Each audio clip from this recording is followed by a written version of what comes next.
Hello, everybody, and welcome to the Fortress Comic News, episode 405. I'm one of your hosts, Chris, alongside my co-host here, Mike. How's it going, Mike? It's going good. Got an interview today. Yes. Mr. Benjamin W. Morse is on the show. I'm glad I got to chat with him for the first time. He's doing some cool stuff with We Are the Scarlet Twilight. It's a book that I have to read. It is on my list, and you've told me several times. Yeah. I need to listen to Chris. Well, I do listen to Chris. It's just whether or not I get to the book within a timely manner. We saw the results of reading Conan, so I'm sure this will be the next one I read, and I'll be like, damn, he was right again. Mike, I have fantastic taste. I don't know. Chef's kiss for comics.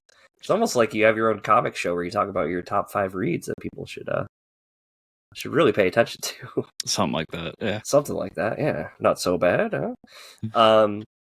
Yeah, other than that, not a whole lot going on. No, just hanging out. Yeah. So, me and my lady friend have been going on this journey. She's a big Lord of the Rings nerd, much like yourself. Oh, hell yeah. And we've been going on this journey of watching the old animated movies that are on Max, by the way, if you didn't know. Yeah, I heard that. I also heard they're terrible. So we watched a few weeks ago, we watched The Hobbit, which is a Rankin and Bass movie. Yep. Which was not great, but it's of the time. And what I got out of it is I really loved, I think personally, and this may be blasphemy to Lord of the Rings fans, but I think The Hobbit's better than Lord of the Rings. So I enjoyed revisiting that story, but watching the animation was my favorite part, because it's all hand-drawn, it's all craftily built. Yesterday, we watched what is titled The Lord of the Rings, the animated movie. Okay. Which I read up a little bit about it before we watched it, and it was supposed to be 2 movies, because it actually covers Fellowship and Two Towers. 2 Towers, yeah. Okay.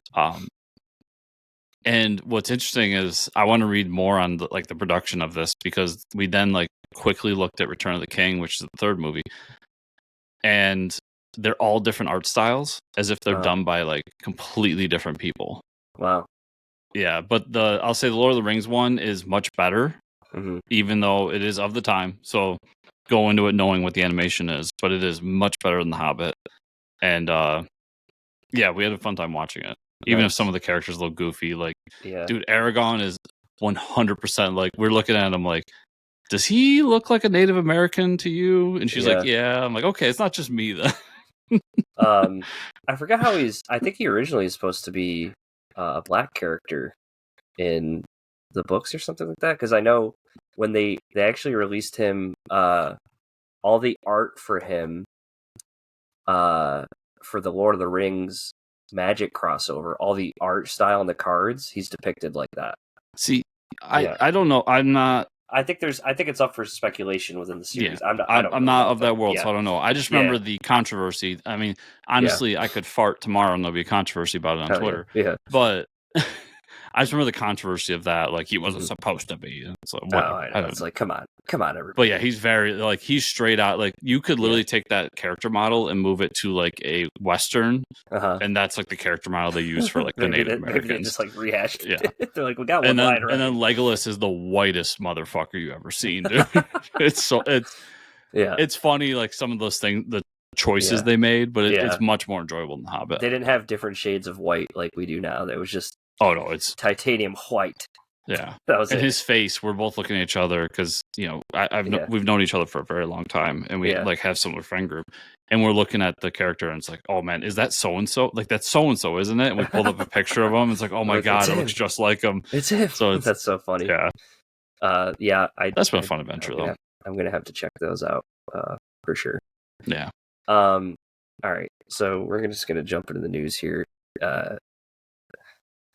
Neil Gaiman's not looking too hot. Yeah, we can be quick on it. I just felt like it would be irresponsible not to at least mention. Yeah, some stuff came out early on about him, but now the allocations that come out now about stuff with his kid and other people is just really fucked up. And it sucks because I don't even know what does it mean for the Sandman show and everything? I don't think anything's going to be happening anymore. So, I think the Sandman show was dead. Yeah. I don't see how they So the dude is complete. I think his career is done. I don't know Okay. how. Yeah, there's no way you come back from this. Completely unacceptable. All the things uh, that he's accused of. And these aren't even things that are like, oh, like, there could be some gray area here. No, the shit he's being accused of is awful. And it's crazy because he has such a huge fan base and so many books and stories out there that it just really sucks when you see something like that come from a beloved creator. So Yeah, I didn't follow super close to see because I'm sure more's come out, but I remember the original Vulture article and I read that and I was like, okay, this is assuming it's true. I'll give that caveat because I always give that caveat. It's really fucked up. Yeah. I wonder what his wife thinks since he's married. Yeah. Yeah, it is. I don't want to dwell on it too much, but it's just it's fucked up. And if you don't know about it, go find the Vulture article, read about it, or read a synopsis on any other website that's talked about it. Yeah. It seems like, assuming it's true, is a very fucked up scenario. Yeah. Yeah. And then we got some good news and some bad news and some good news. So we're riding the roller coaster today, folks. Disney Plus released the Daredevil Born Again trailer, so that was pretty hype. Series will be coming out March 4th, so less than a couple months now, folks. Very exciting. I liked the trailer. It was kind of interesting, like him and Kingpin having like a nostalgic moment together, like sitting in a diner. I am curious to see how the story is going to go, because like I didn't see much of a like. How are we gonna? I did like to see we got Punisher with a beard, so we got to see Frank back, which is cool. But yeah, I mean, I'm gonna watch it. I love this Matt Murdock character that they've done, and now it's gonna be in the MCU. But so everything we've seen, Chris, I will say this now that like we're part of the MCU. I didn't see any MCU characters in the trailer, which is like that's the whole point, right? I'll not necessarily, because like if you look at Moon Knight and She-Hulk and a few others, not like fucking Chris Evans was showing up out of nowhere. Yeah, I guess like it's Born Again. Yeah, I just don't like. Was this always the plan to continue the story like this, or did they just make this to bring him over to the MCU? Is like my question. So people may not remember, but originally doing the Netflix shows, those were MCU canon.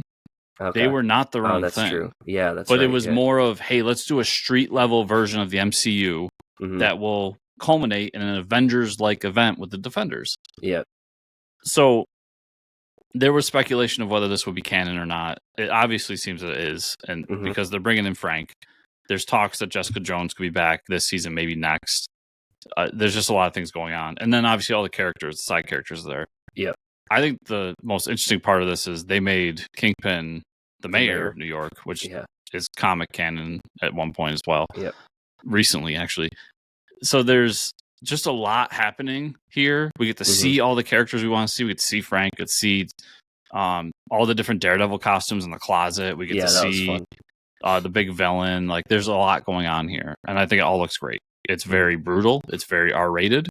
Who was the villain? Is it Bullseye coming back? No, it's a more recent villain, and I can't remember his name, to be honest with you. I believe it's from the Charles Soule run. Okay. I really liked when they did Bullseye. I thought he was cool. It'd be interesting to see how they do that character, because that character, if I remember correctly, was an Inhuman as well. Oh, so I'm sure that will not be the canon for the MCU. Yeah, probably not. Probably a mutant. Yeah. Yeah, it seems like it's gonna be really good, and I'm very excited for it. And looking at what the MCU has moving forward, we're about a month away from Captain America. We've got the possibility of Fantastic Four this year. We got the possibility of Thunderbolts this year, and a bunch of shows. I think we got a pretty good stream of content coming this year, and quality will be the key of all of them. So we'll see. Yeah, we need good stuff.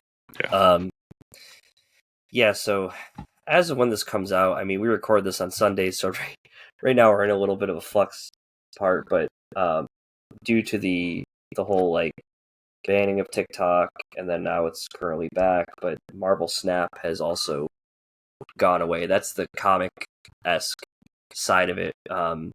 Is Marvel Snap is a huge app game for Marvel fans, and I know people have been playing it for years, investing a lot of money. It's currently still taken down. So as we're recording this, as we're recording, so it might change on Wednesday, but it's all tied because it's like the company that owns the Chinese company ByteDance owns all of that, and I've been scouring the subreddit to see updates. People are not happy because there's been a lot of people who invest a lot of money in those apps.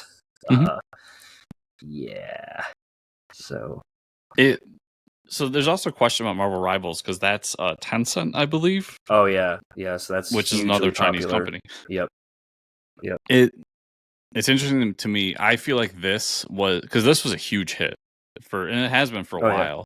Oh yeah. This felt to me like, so ByteDance obviously doesn't want to sell, and anyone who doesn't know, the whole TikTok thing is they have to divest from Chinese companies to an American company. Blah blah blah. Read up on it if you want the actual hard hitting news on that. Yeah. But this felt like to me, they said, okay, you're going to take down TikTok, which is already a hugely popular app. Right. We've got another hugely popular app, and it's connected to nerds who are very vocal people. Yeah, exactly. We're going to take that down too and say it's part of this whole thing. Yeah. So this is going to be an interesting saga because I don't think we've ever seen anything like this in our lives, Mike. Like an app this huge being taken down because of essentially United States politics. Yeah, that's all it is it's just a lot of I want politics out of my comic book stuff. You know what I mean? This is what needs stay away from us, please. And I know people personally that's affected where even the video editing software, like they make money from being like an influencer kind of thing, and it's just all a terrible thing. And if I know like I try to put myself in there like, okay, so all the money I spend on like Magic the Gathering, if somebody was to say, oh, we took Magic the Gathering away tomorrow, I'd be raging. You know what I mean? All those cards you spent money. Yeah, we're gonna take your cards away too. The only thing I'd say to people is, and obviously this is an extreme circumstance, but when you invest money in anything digitally, there is always the chance that it snaps and goes away. Yeah. Now, this being the reason is a different thing, and there's a different sort of outrage to it. But, dude, Fortnite could just go away tomorrow, and how much money people spent into that? That's probably not going to happen. It's $1 billion industry. I get it. But all my Batman costumes will be gone. Yeah, but that's when you're spending that money, I would just tell people that's kind of the risk you're taking. And it's unfortunate, and I feel for you, but it's also part of the game, fortunately. Yeah. Podcast news on the podcast, folks. Image Comics reviving their old podcast series titled Let's Talk Comics with Jim Viscardi, who is also Image Comics VP of Business Development. The podcast released twice a month and feature interviews with creators making comics with Image Comics. The first 2 episodes are out and feature Rick Remender and Jason Aaron. So 2 pretty big names. We got some competition out there, folks. But you know what? We still keep it as real as we can on this podcast. Yeah, you're not going to get Benjamin Morse on that podcast. Yeah, and something about having, business development in your title. I don't think he's got anyone's best interest but the business in mind, where he might want to act like he's talking comics, but we know the real MO there. I'm going to check it out. Yeah, I'm sure it's really good. Yeah, like we talked about the DC podcast before, and I checked it out. That was. I do my opposition research, Mike. Good, but at its core, yes. Like when you look at the episodes coming out, the Jason Aaron episode, for instance, which I believe is already out, it's literally titled "Jason Aaron Talks Bug Wars." Guess what? Jason Aaron's next book of Image is titled, Mike. Oh yeah, Bug Wars. Bug Wars. Wow. Not about any of the other crazy, awesome stuff he's done. Yeah, I mean, not that the people come in here are promoting something too. I'm not trouncing that in any way, but there's definitely they have a plan here and something they're doing, and it's all about how you execute it. Is it executed with some authenticity, where I actually believe that these creators are coming out and talking about real things, or are we just going to spend a half an hour talking about Bug Wars to a point where I don't get anything real out of it other than like Joe shrinks down, he fights bugs. It's really cool, guys. Yeah. So we'll see. At the end of the day, we'll see what it is. I'll get back to you all in a week or two. Yeah. Jason Aaron's welcome to come on here, too, if he wants to talk about Wars. Oh, 100%, dude. We'll talk about Bug Wars and Thor. Yeah. And I'll just slobber. Yeah. That's all I'll do. I'll be drooling like a freaking moron. Like, oh, it's Jason Aaron. You're like, are you okay, dude? I don't think I'm coming back to this. Quite a bit of comic news this week, folks. So yes, keeping us it in has business. Begun. Yes. I do want to point out, though, Mike, no Magic the Gathering or Dungeons and Dragons news from Dark Horse. Somebody owes me an explanation. Yeah, what's going on there, guys? Mike Mignola, because you're the only person at Dark Horse I know about. Come and explain yourself to me. Well, he's got another Hellboy book coming out, so he's busy. Go talk to them about my Magic the Gathering book. He's like, what are you I only know about Hellboy, dude. What are you talking to me about? Is Hellboy playing Magic the Gathering? Because then I'll be interested, Mike. Yeah, right. So, comic news. We're going to start off with Marvel. They announced another One World Under Doom tie-in called Superior Avengers from writer Steve Fox and artist Luca Maresca. And there came a day, unlike any other, when Dr. Doom ruled the world, and he needed an Avengers team of his own. Christoph Bernard, son of Victor Von Doom, has been tasked with building the newest iteration of Earth's mightiest heroes. But who will these heroes be? And how did they come to be the superior Avengers? Find out in a tale unlike any other in the landscape that is One World Under Doom. I think that's really cool to have an evil Avengers, but it has been done before. It's called the Crime Syndicate. But it looks awesome. You have a Black Panther, right? Magneto. This dude with a shield. I think that's Doom's son. So we have Abomination, Dr. Octopus, Ghost, Killmonger, Malekith, and Onslaught. Oh, I didn't see Doc Ock in the background there. Yeah. Okay. Yeah. Actually, I see his tentacles. There he is. Yeah, there he is. Yeah, they have done this before, Mike. It happened during the Secret Empire run where Cap was evil and a Nazi. Yeah, so it's been done. That being said, I'm gonna read the fuck out of it. Yeah, this looks pretty dope. Yeah, I like Dr. Doom doing stuff like this. I love the Avengers as a premise, and then we always talk about the Crime Syndicate and just that whole idea, whether it's Crime Syndicate, Thunderbolts, and Evil Avengers, the Ravengers at Marvel, like all these different premises of like, let's take the good team and make them bad. It's something about it always clicks with me, so I'm always here for it. It looks great. I want to see this. What's happening with Doom? I'm optimistically excited about One World Under Doom, man. Yeah, me too. This is pretty cool. So, Marvel Rivals has been a huge hit video game. They announced a tie-in comic for Marvel, previously released on Marvel Infinity, will be released in print from writer Paul Allor with artist Luca Claretti. Set in Tokyo 2099. The time rift has disrupted the web of life and destiny, leaving the world's heroes to battle it out over the best way to fix it. One group, led by Penny Parker, wants to plug the web into cyberspace to repair it. The other group, led by Spider-Man, favors a more conservative approach, using the chronovium to strengthen the web and allow it to repair itself. The time rift makes rivals out of us all, but which team will overtake the other? Yeah, I mean, it just makes sense. It's huge.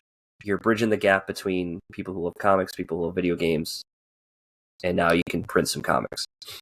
And I didn't see in the write-up, I should look, but if you have any brain, Marvel, because DC did this with, it might have been Injustice, but you would also add like a code for free skin or something in the issues. Yeah, right.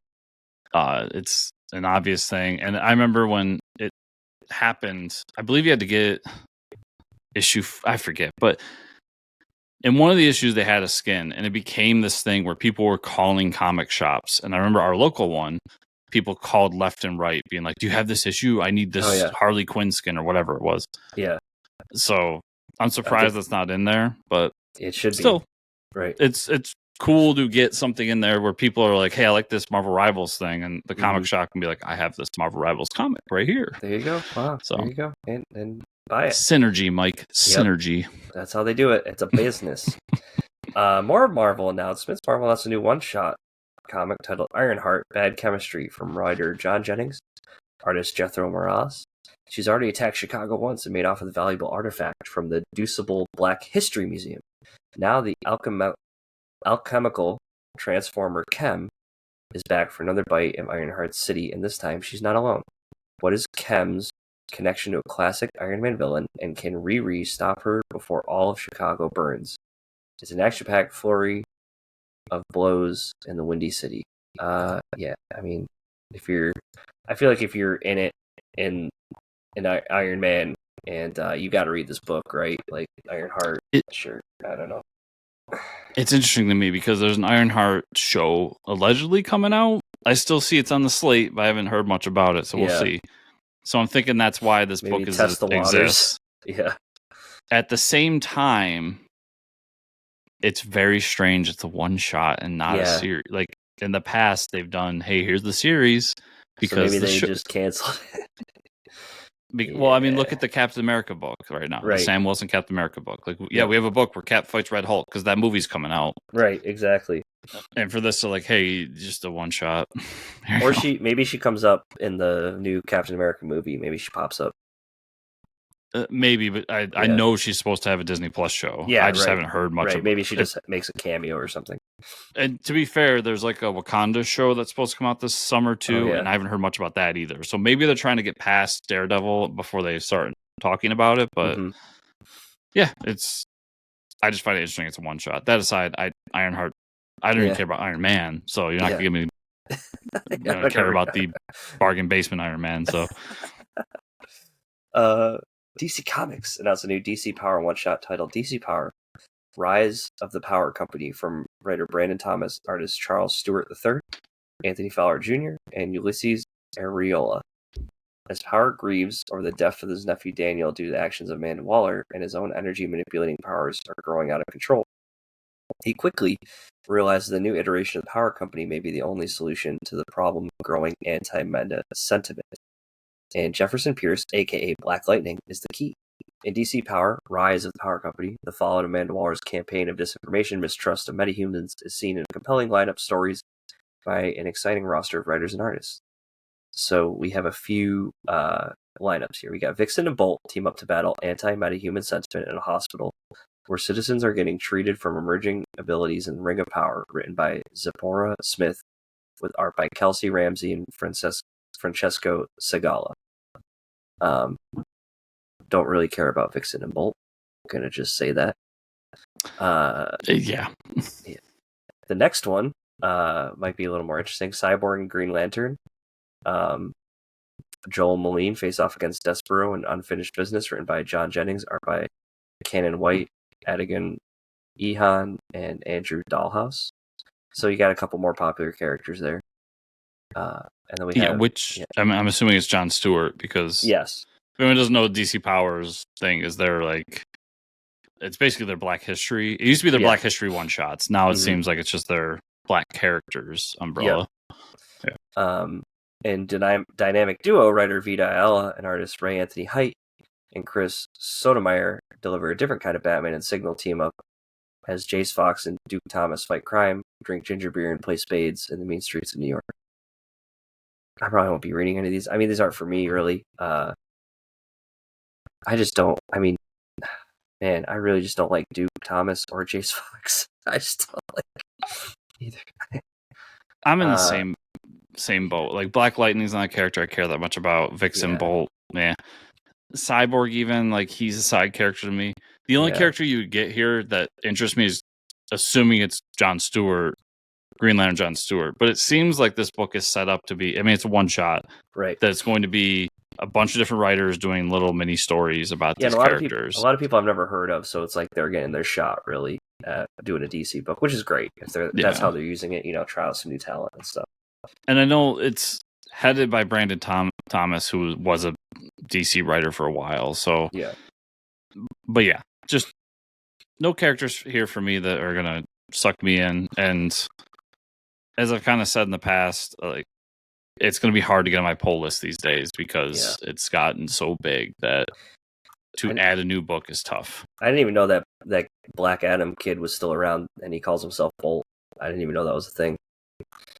That's who that is. Yeah. I had no idea. Oh, that's news to me. Yeah. Some more DC stuff about Superman, of course, because this is the year of Superman, Chris. There's a movie coming out. Yeah, I think so. DC Comics announced a new Superman ongoing series. I think that makes 4 or 5 now. Titled Superman Unlimited from writer Dan Slott and artist Raphael Albuquerque. Holy shit, what a lineup, folks.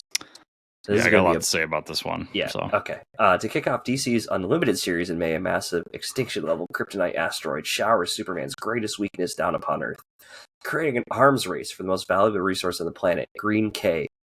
Just call it Kryptonite. The greater availability of Kryptonite in the DC universe changes the balance of power. Oh man, when I read that, all I could think of is like when The Rock kept saying the balance of power in the DC universe will be changed forever or something. It's like, shut up, dude. Greater availability of Kryptonite in DC universe changes the balance of power in the criminal empires of Metropolis and across the globe. Intergang, nice, under new leadership, is on the rise, with practically all their foot soldiers carrying at least one clip of Kryptonite bullets on them.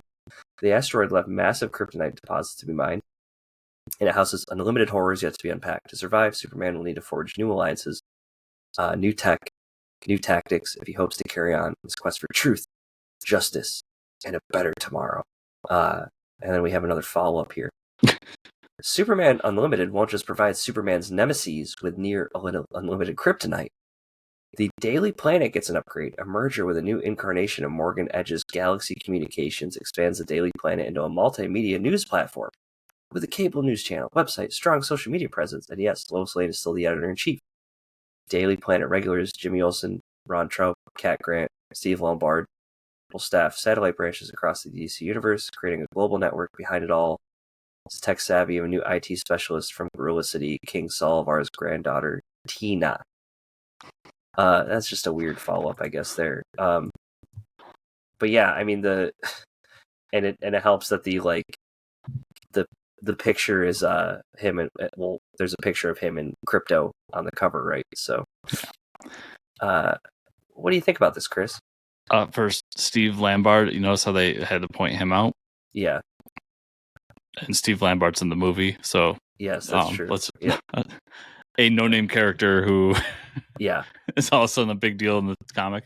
Yeah. But I will probably... I just said it's stuff on my pull list. I'll probably at least check this out because this is huge. This is Brian Michael Bendis coming to DC to do Superman. This is Dan Slott has only worked for Marvel. Yeah, which is crazy. And he's a big name with a certain sector of Marvel people. There's going to be a lot of people coming over for this book. Yeah. It's going to be, I think we're going to see ads like Dan Slott is coming, just like we saw with Everybody's Coming, Mike. Yeah, everybody. All the Spider-Man fans. They're all just like we saw with Bendis back in the day where you got the giant ad of Bendis' head on Superman's body and everything. Yep. It's going to be a big deal. So, and it makes sense. Doing the whole news side of it, like that's a big part of Spider-Man. That's what Dan Slott's known for. Getting him on the biggest name as like an umbrella ongoing. I think it's cool. It sounds cool. It sounds interesting. We'll see. I've like we said, I've seen this before. Me and you both fell off that Bendis book real quick, but yeah, we did. But I'll at least give it a shot because I don't need 4 Superman books though. No, and that's the thing is, what's the 4th actually? Action Superman. This. Absolute Superman. Oh yeah, I guess. I think one of those is going to get dropped. The one that Wade's not doing is Action, right? I might have to drop that one. I'm on the cusp with Action because that last story arc did drain me. I have the most recent issue. I've not read it yet, so we'll see. Yeah. But yeah, I'm. You know what? I don't care if I have 4 Superman books on my pull list and they're all great. That's good. That's fine. Yeah. I'm not going to collect 4 Superman books that are not good. Yeah. That's going to be my thing. Yeah, this has potential to be awesome. This is going to be the big news of the year. Like this is DC slamming their big dick on the table and being like, "Look at us." And it to be Superman with a movie coming out with who is a Marvel writer is huge. So yeah. Image Comics. Kyle Higgins talked about the future of the Massiveverse and specifically Radiant Black. during a live YouTube Q&A. He said that they're releasing a recap issue at local comic shops digitally, and that will help new readers jump on. Radiant Black will be back with issue 31 February 26th. New story arc will be called Rebuild, and be about dealing with the aftermath of the Catalyst War. Yeah, dude, I dropped off when they did those double issues. Are you caught up with Radiant Black at all? Yeah, I really like the Catalyst War. Yeah. The double issues at first were bad, and I know that's when you jumped off, but they quickly separated themselves into like very specific stories. Yeah, we know who the new Radiant Black is, and we've seen kind of the aftermath of this war. I'll be interested to jump back in. I like Radiant Black. The Catalyst War is probably the least favorite of it, in my opinion. Yeah. So to see it go back to what it was, at least in some ways, because there are some big changes to the book based on what happened there. But to go back to just the solo book of this one character and how he protects Chicago, I'll be in for that. But we'll have to see where it goes, because I'm not going to keep like Saga. I made the decision this week that I'm done with Saga. Right. I'm not going to keep getting a book to finish it just because at one point was great. Yeah. So if this rebuild thing doesn't kind of pick it back up from where I felt it was prior to Catalyst War, then we might be done. Yeah. Yeah. There's just so much out right now.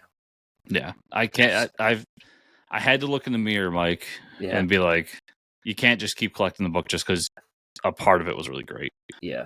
Right. And yet again, another book that I'm going to have to read. Dark Horse announced a new Huck series titled Huck, Big Bad World, from writer Mark Millar, artist Raphael Albuquerque. This was another series, great series, 4 issues by Mark Millar. After being exposed to a superpowered person hunting, this is like his Superman book.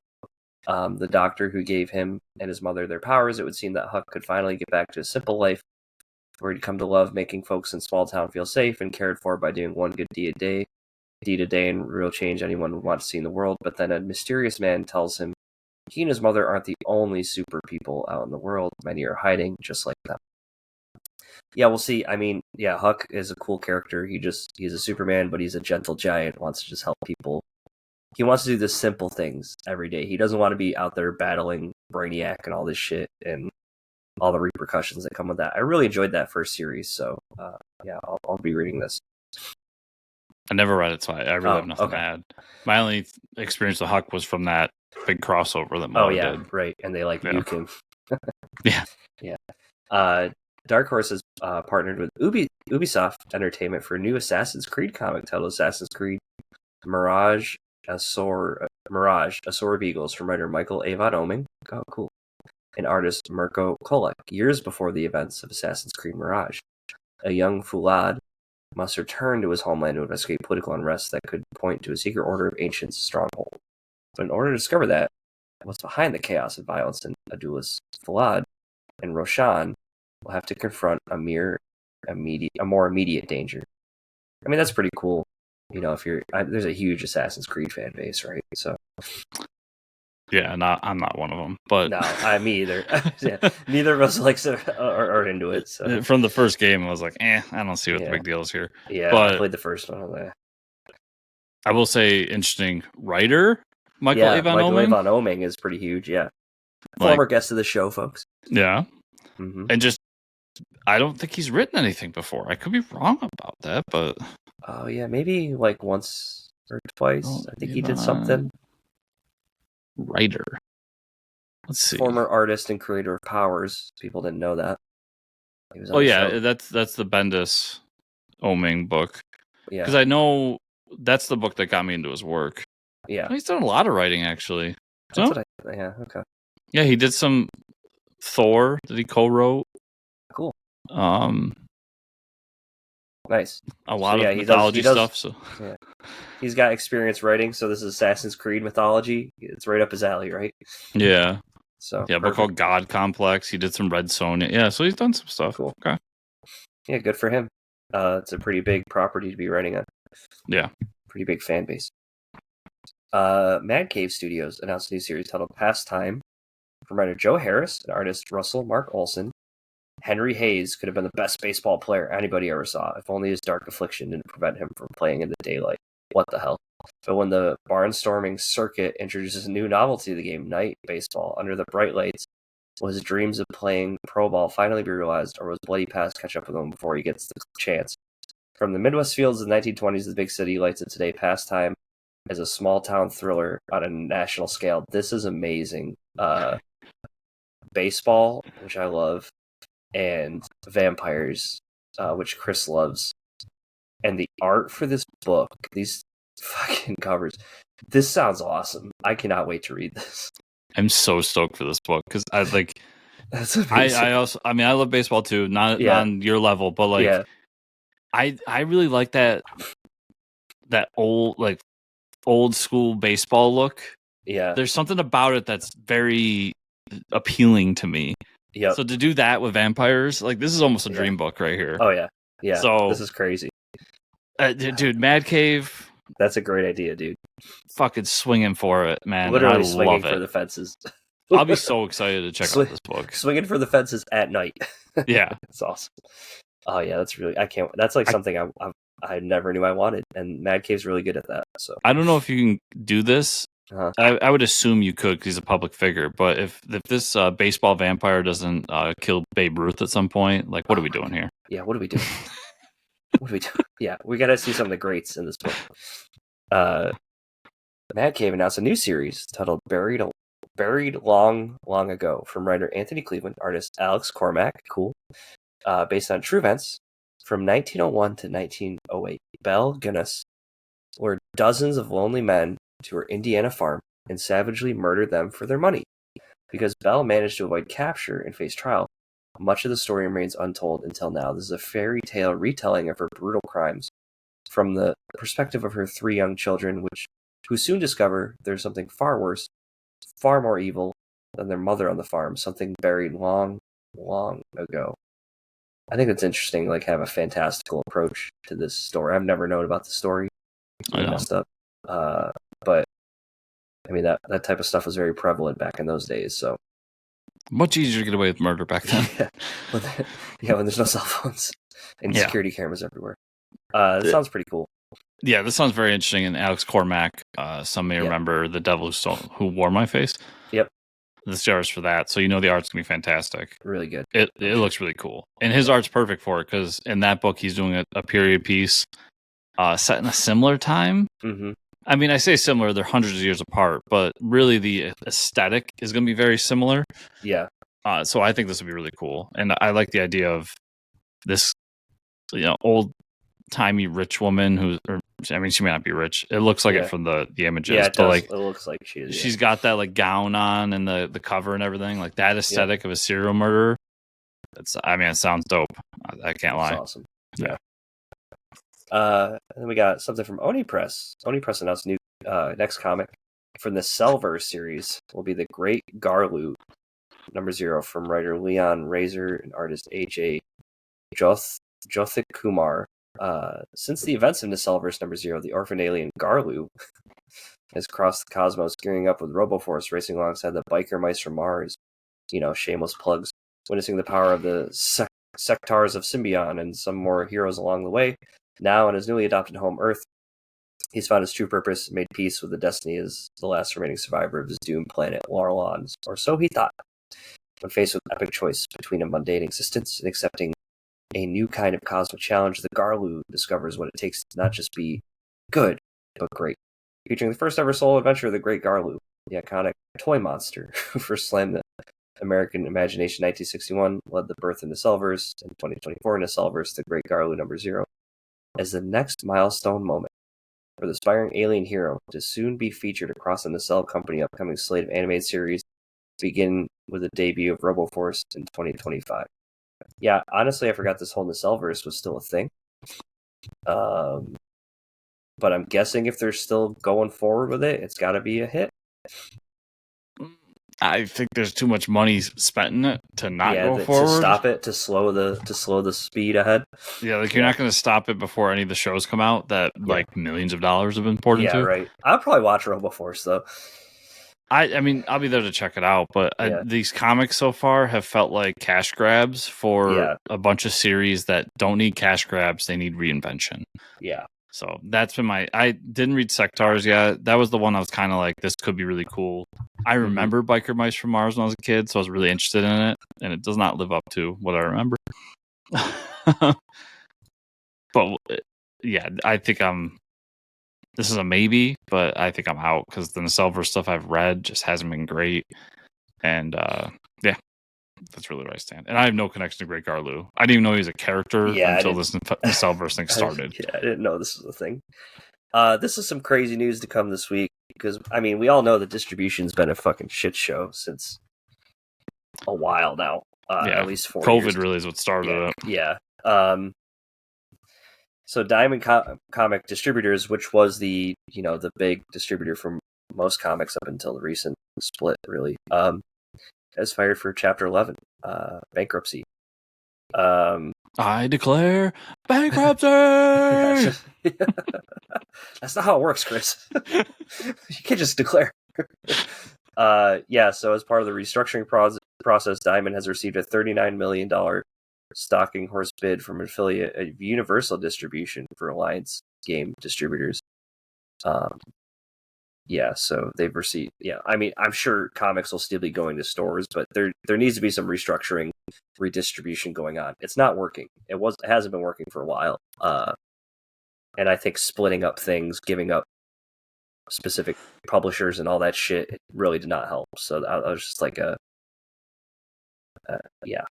I mean, it worked. It worked brilliantly when they were a monopoly. Right. For real. Yeah. But ever since COVID, when the big two moved and did their own distribution stuff, and now you've slowly seen other ones kind of go, it's just killed what Diamond is. And there's going to be a lot of unfortunate consequences from this. I don't know a lot about filing bankruptcy. I've never done it myself, but I never owned a business this size to have to file Chapter 11. But there's going to be a lot of bad that comes out of this. But at the end of the day, it'll all be good because we have, for the first time in the distribution marketplace since COVID, competition. And that's what any market needs, is competition. So so hopefully it sucks.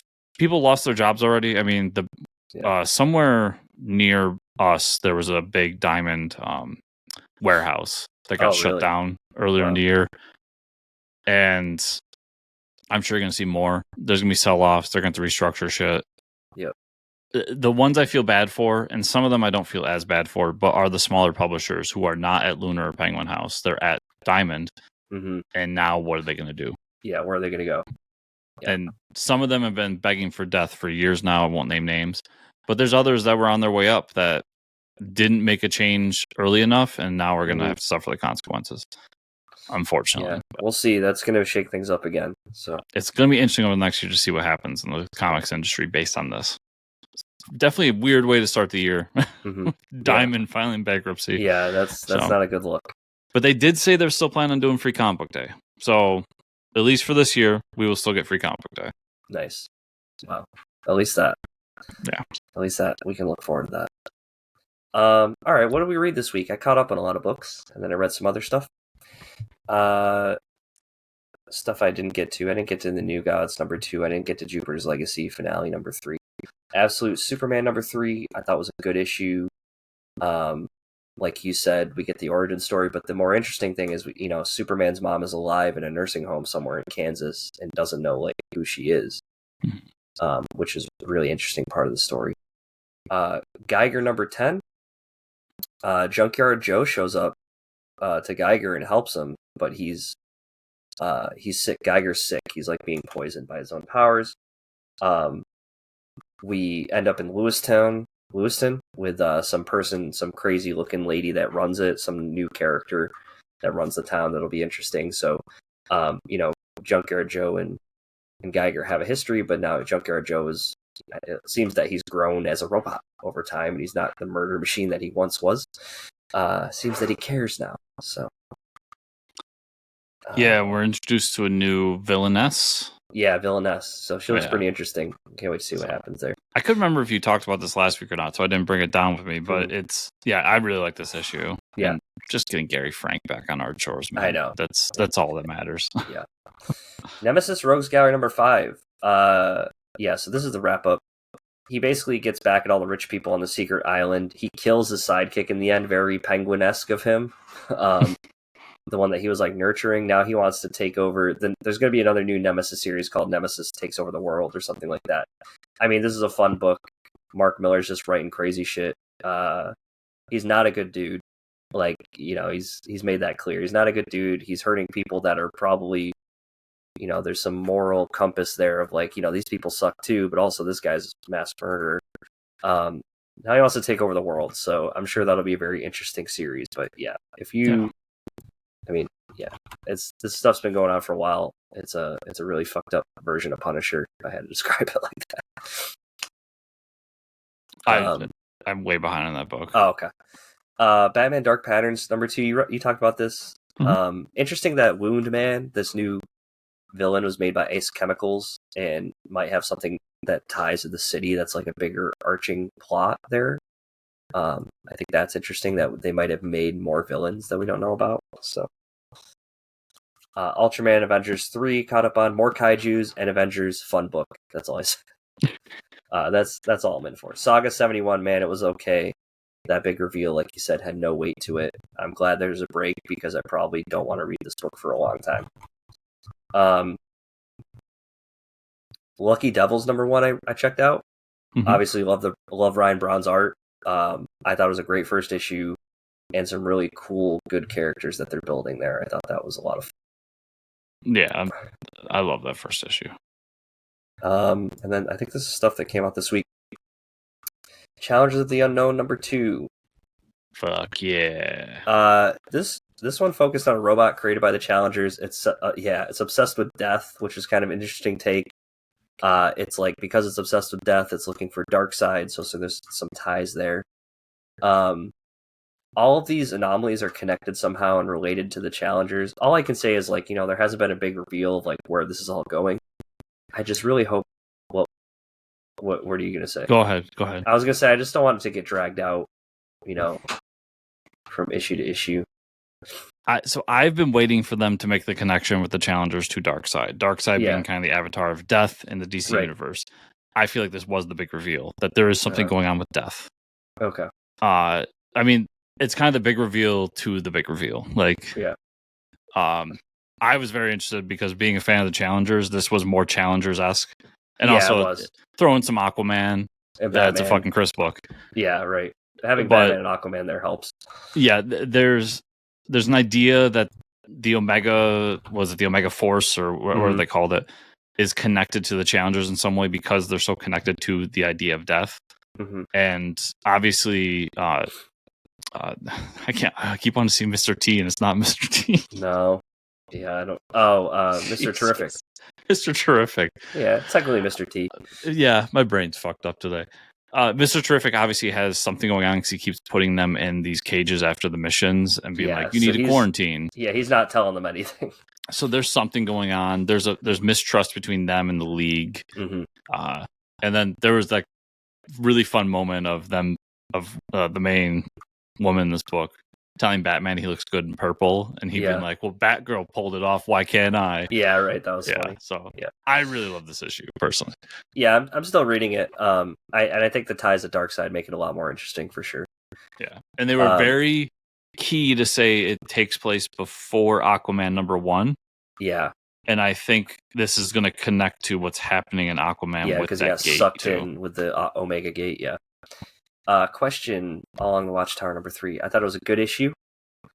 We kind of find out who's behind the whole tower takeover thing, and it's Cyborg Superman, which was an awesome friggin' reveal. That was really cool. Nightshade is being compromised and controlled by them, so she's been using her powers, like the shadows, to like get the heroes are in trouble in this issue. At the end of this issue, I thought it was a great reveal. They're not doing well. She's lost control of the tower pretty much. Shit's hit the fan. This is a great series.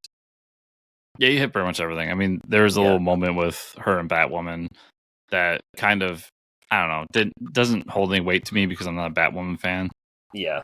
But everything else, like, dude, Cyborg Superman was great. And just that silhouette of him and you knew it was him. Eradicator and like it was cool. Great book. And I love that moment right as she's fucked. It's that amazing crime noir moment of like the main character's fucked. He or she knows she's fucked. And he's like, I should have known all along it was you. Yeah, it was you. Yeah. Awesome.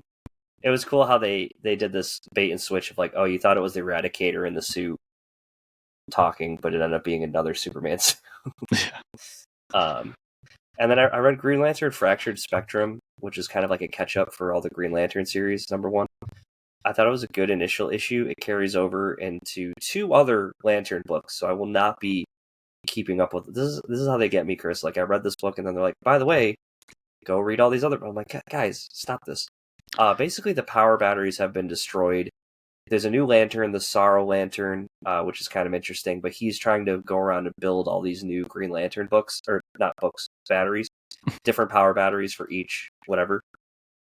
It's really funny, though, because there's the Book of Oa, which each Spectrum has their own book, and it's like how to build a power battery. And the guy's like steals the book, the villain, but then Guy Gardner's like, wait a second. So they go to his house and they're like looking in his closet because he like stole it and like hid it in his closet originally to like do some research. It was just like a really funny interaction. I thought it was cool what they're setting up for Green Lantern, but man, I can't jump on to like 2 or 3 more books, you know? It's just a lot. And then I've said it a million times. You know how I feel about jumping on 2 or 3 more books. I thought this was going to be a new ongoing, and I was excited, but it's not.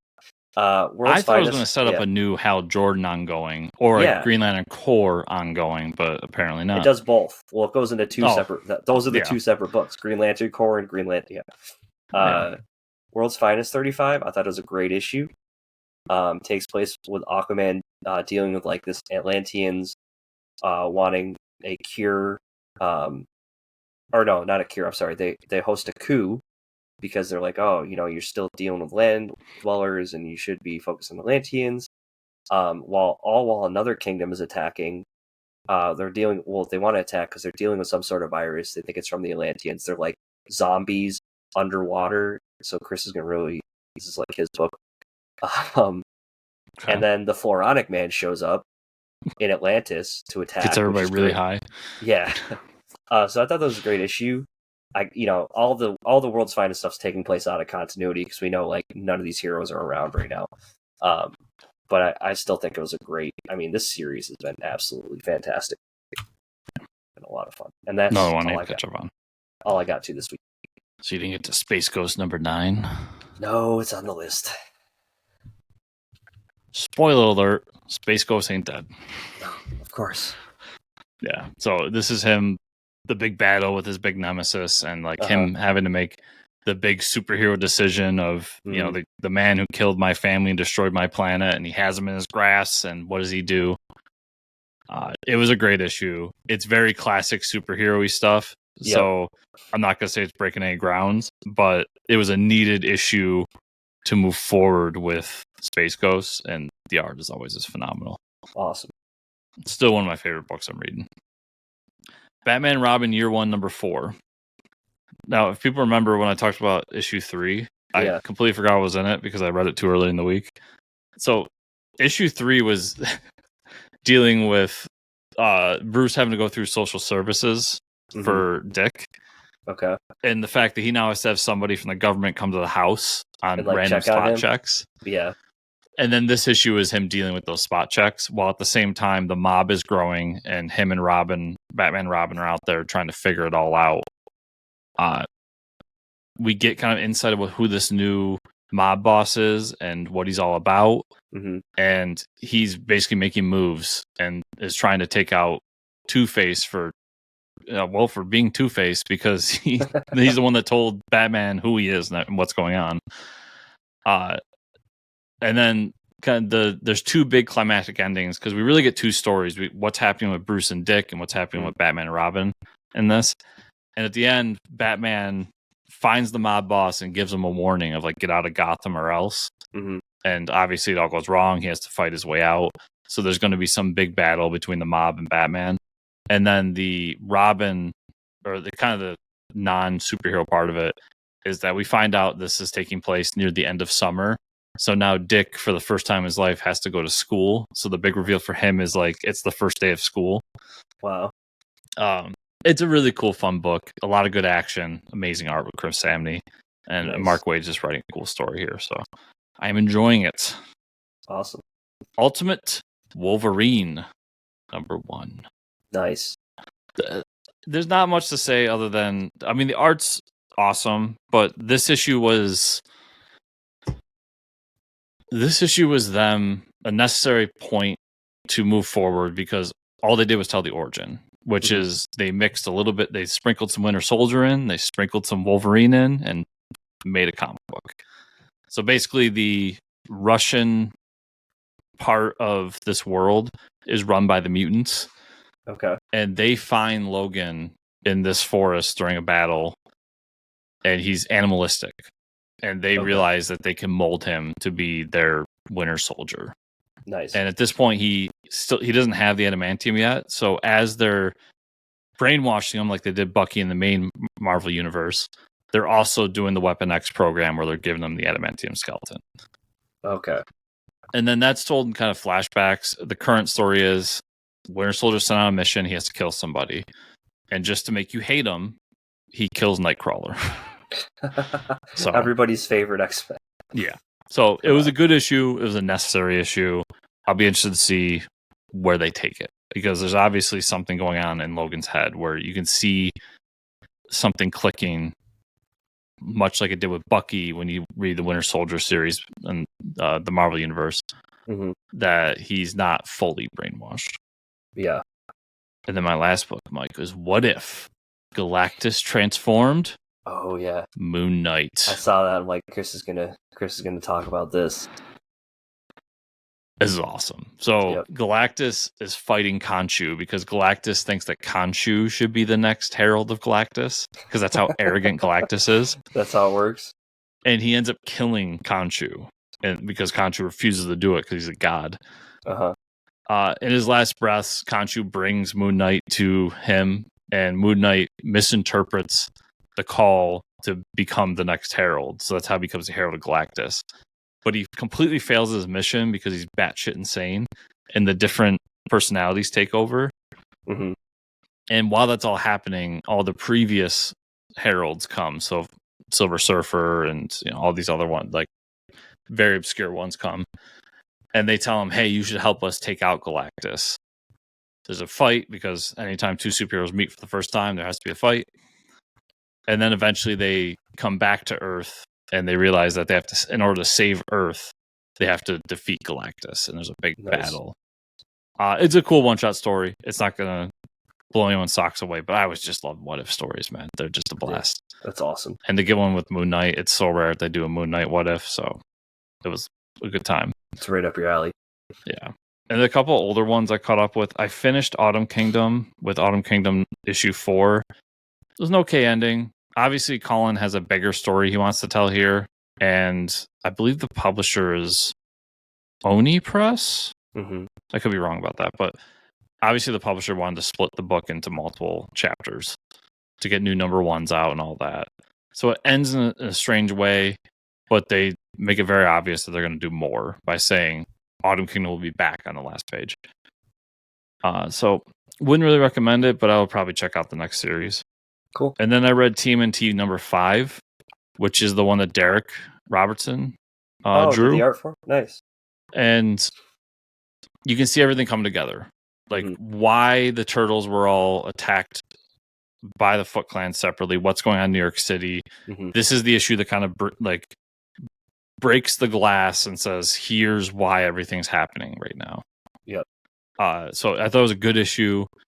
And I'll be in for a couple more just to see how Jason and whoever the artist ends up being bring everything together and bring the team together.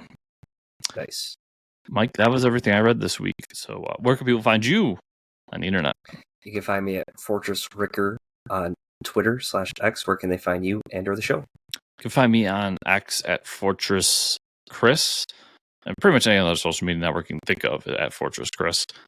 and also at chriscomicscorner.substack.com. And you can find the show on X at Fortress Pod or at fortresscomicnews.com.